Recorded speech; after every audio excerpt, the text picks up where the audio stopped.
गाँव में तो सब जगह अकाल की परिस्थिति हो गई थी। लगता नहीं कि अब इस गांव में ज्यादा दिन रुकना उचित होगा। काम के लिए बाहर गांव तो जाना ही पड़ेगा। भूषण काम की तलाश में दूसरे गांव की ओर निकल पड़ता है। चलते चलते वह विजयपुर गांव में आ जाता है। वहां उसका रहने का कोई ठिकाना नहीं था और उसके पास कोई भी काम नहीं था। चलते चलते वह एक अमीर किसान जगत सेठ के पास पहुंचता है। सेठ जी, मैं भूषण दूसरे गांव से आया हूं। हमारे गांव में अकाल की परिस्थिति हो गई है। लोगों के खेत सूखे पड़े हैं। गांव में बूंद बूंद पानी के लिए लोग तरस रहे हैं। अगर मुझे आपके पास कुछ काम मिल जाएगा तो बहुत कृपा होगी बड़े भाई। अरे रे रे रे, लगता है तुम्हारी हालत बहुत खस्ता हो गई है। ठीक है, वैसे मेरे पास एक काम तो है, पर लगता नहीं कि तुम वो कर पाओगे। सेठ जी, आप चिंता न करें, मुझे आप कोई भी काम दे सकते हैं।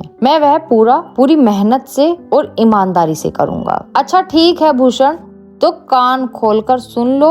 मेरे पास 50 गाय और 50 भैंस हैं। तुम्हें हर रोज उन जानवरों का गोबर निकालना होगा और रोज सुबह शाम उन्हें चारा पानी देना होगा। महीने के आखिर में तुम्हें इस काम के लिए 200 रुपए मिलेंगे। और हाँ, 2 वक्त का खाना भी हमारी तरफ से मुफ्त दिया जाएगा। बोलो, क्या तुम यह काम कर पाओगे? अरे बाप रे बाप, 50 गाय और 50 भैंस को संभालना आसान काम नहीं है, पर अब मैं कुछ भी तो नहीं कर सकता। और ऊपर से सेठ जी 2 वक्त का खाना भी तो दे ही रहे हैं। ठीक है सेठ जी, मैं यह काम कर लूंगा, पर एक विनती है। हाँ बोलो भूषण, क्या बात है?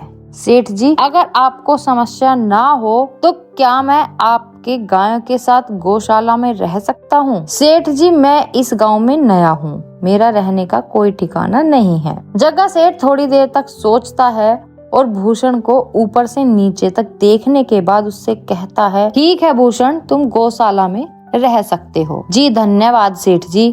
तब से भूषण गौशाला में रहकर अपना काम करने लगता है। वह रोज जल्दी उठकर गाय और भैंसों को पानी पिलाता, चारा डालता और गोबर निकालता। हर रोज भूषण अपना काम ईमानदारी और पूरी मेहनत से करता था। जगत सेठ को भी भूषण का काम बहुत पसंद आने लगा, क्योंकि वह अपना काम सफाई से करता था। एक दिन जगत सेठ भूषण को बुलाकर उससे बोलता है, भूषण, मुझे तुम्हारा काम बहुत पसंद आया। तुम गाय और भैंसों का अच्छा ख्याल रख रहे हो, इसलिए दूध की गुणवत्ता भी बढ़ गई है और गाय पहले से ज्यादा दूध भी दे रही है। इसलिए मैं आज से तुम्हारी तनख्वाह बढ़ाकर पूरे 400 रुपए कर रहा हूँ। आपका बहुत बहुत धन्यवाद सेठ जी। कुछ दिन ऐसे ही बीतने लगे। भूषण जगत सेठ के पास बहुत मेहनत और ईमानदारी से काम करता है। धीरे धीरे भूषण के पास अच्छा खासा रुपया जमा हो जाता है, जिससे वह अपने लिए छोटा सा रहने लायक एक कुटिया बनवा लेता है।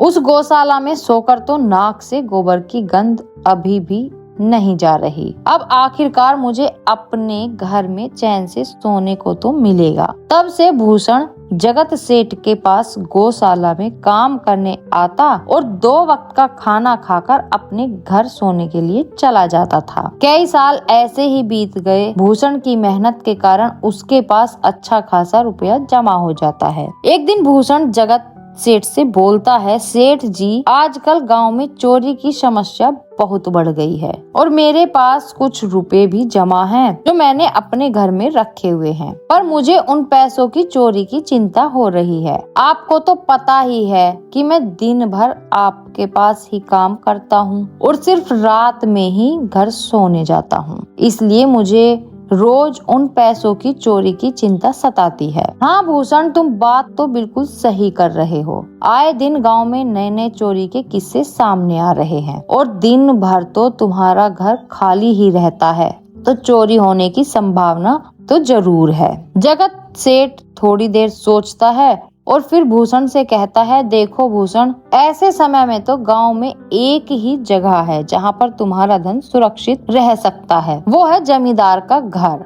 क्या जमींदार का घर? हाँ भूषण, इस गांव के जमींदार बहुत ईमानदार और दयालु हैं। ऐसा मैंने कुछ लोगों से सुना है। उनके घर पर बहुत सारे पहरेदार भी हैं, तो चोरी होने की संभावना बहुत कम है। तुम अपने पैसे उनके पास रख सकते हो। अच्छा ऐसा है क्या सेठ जी? ठीक है, फिर आज ही मैं जमींदार जी से मिलकर बात करता हूँ और उन्हें अपनी समस्या बताता हूँ।